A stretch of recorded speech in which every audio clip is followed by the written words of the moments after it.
Evening বন্ধুরা, তোমাদের সাথে আজকে শেয়ার করতে চলে এসেছি দেখো তালের রেসিপি। আর তালের তিনটে রেসিপি তোমাদের সাথে শেয়ার করবো। তিন রকম পিঠে তোমাদের সাথে শেয়ার করবো। যদিও একটা পিঠে তো তোমরা সবাই খেয়েছো, কম বেশি সবাই খেয়েছো, তালের বড়া। তো তালের বড়াটা তো আমার চ্যানেলে আছেই। আর সামনে জন্মাষ্টমী, খুব তাড়াতাড়ি পিঠে বানাতে হবে আমাদের সবাইকে গোপালের জন্য। তো সেই জন্য তোমাদের সাথে তালের রেসিপিটা শেয়ার করলাম। আর সিজনের জিনিস কিন্তু শেয়ার করা ভালো লাগে, বছরে একবারই আমরা এই জিনিসটা পাই।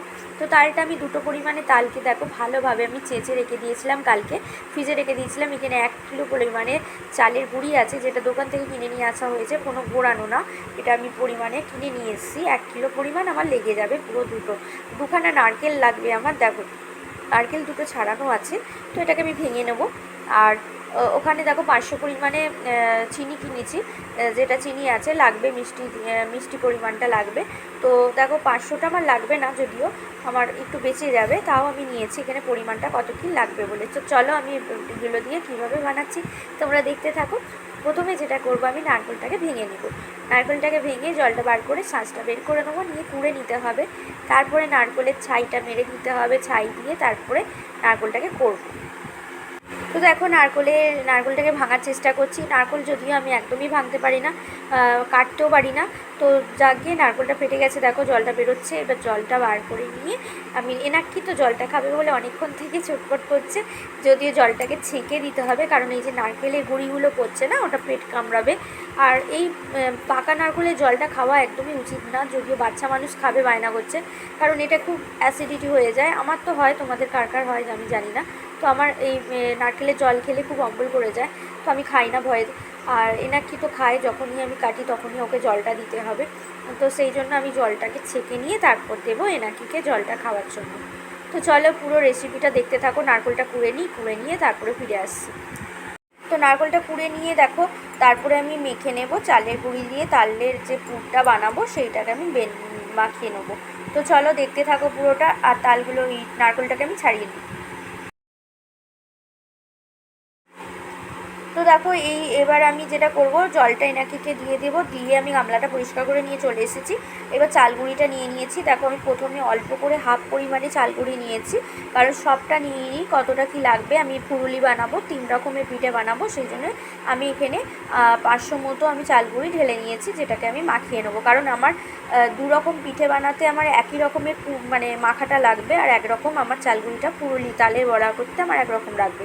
তো 3 রকমের জন্য 2 রকম, এক রকমেতে 2 রকম হয়ে যাবে, আর একটা আমাকে আলাদা করে মাখতে হবে।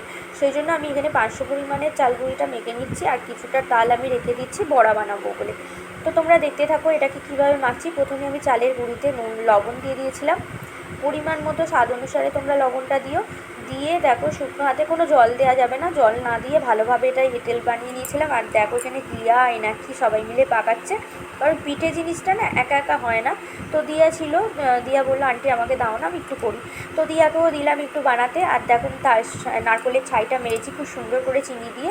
আর আমি এগুলো বানিয়ে নিয়েছি, অর্ধেক আমার বানানো হয়ে গেছে। এই দেখো এইগুলোকে আমি একটু ভাজতে শুরু করে দেবো। ওদিকে এনাক্ষীতে আর দিয়াতে দুজনে মিলে বানাচ্ছে। আর আমি একটা পাখি বানিয়েছি, তোমাদের সাথে শেয়ার করছি। দেখো কড়াইতে বেশ অনেকটা পরিমাণে সর্ষের তেল দিয়ে দিয়েছি, এই সর্ষের তেল বলছি, সাদা তেল দিয়ে দিয়েছি, কারণ এটা পুরোটাই হবে সাদা তেল। আর দেখো এই যে পাখিটা, এনাক্ষী তো খুব চটপট করছে। আর আমাদের পুচকুসোনা এনাকির বনি, ওর হাতে যেই দিয়েছিলাম পাখিটাকে ধরে চটকে দিয়েছে।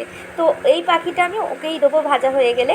তো আজকে যদিও দিতে পারবো না, রাত্রিবেলা হয়ে গেছে, তো কালকে এটা আমি পুচকুসোনার জন্য রেখে দেবো, পুচকুসোনাকে দেবো। দেখো পাখিটা কি সুন্দর লাগছে না। আমার চ্যানেলে দেখবে পিঠে পার্বণে, পৌষ পার্বণেতে কিন্তু এরকম পাখি পিঠে আমার অনেক রকমের আছে, যেটা তোমাদের সাথে শেয়ার করেছিলাম। আর এই দেখো এটা তালের ভাজা পিঠে শুরু হয়ে গেছে, ভাজাও হয়ে গেছে। খুব কড়া করে কিন্তু ভাজা যাবে না, শক্ত লাগবে। আর এদিকে দেখো তালের বড়া বানাবো বলে মেখে রেখেছি। আর এদিকে এনাক্ষীর পাপার জন্য, মিস্টার চৌধুরীর জন্য ভাপা পিঠে বানাতে দিয়ে দিয়েছি, কারণ এনাক্ষীর পাপা কিন্তু ভাপা পিঠেটাই খেতে বেশি ভালোবাসে। তো দেখো ভাজা পিঠেটা বানাতে শুরু করে দিয়েছি, হয়ে গেছে। এবার তেল থেকে ছেঁকে তুলে নেবো। দেখো ভাজা হয়ে গেছে, আর কিছুটা খাওয়া হয়ে গেছে। এনাক্ষী দিয়া সবাই খেতে শুরু করে দিয়েছে, এদিকে পুরুলি হচ্ছে। তো বন্ধুরা আজকে তোমাদের কেমন লাগলো ভিডিওটা অবশ্যই কমেন্ট সেকশানে জানাবে। চলো টাটা বাই বাই, আবারও নতুন রেসিপি নিয়ে দেখা করতে আসবে।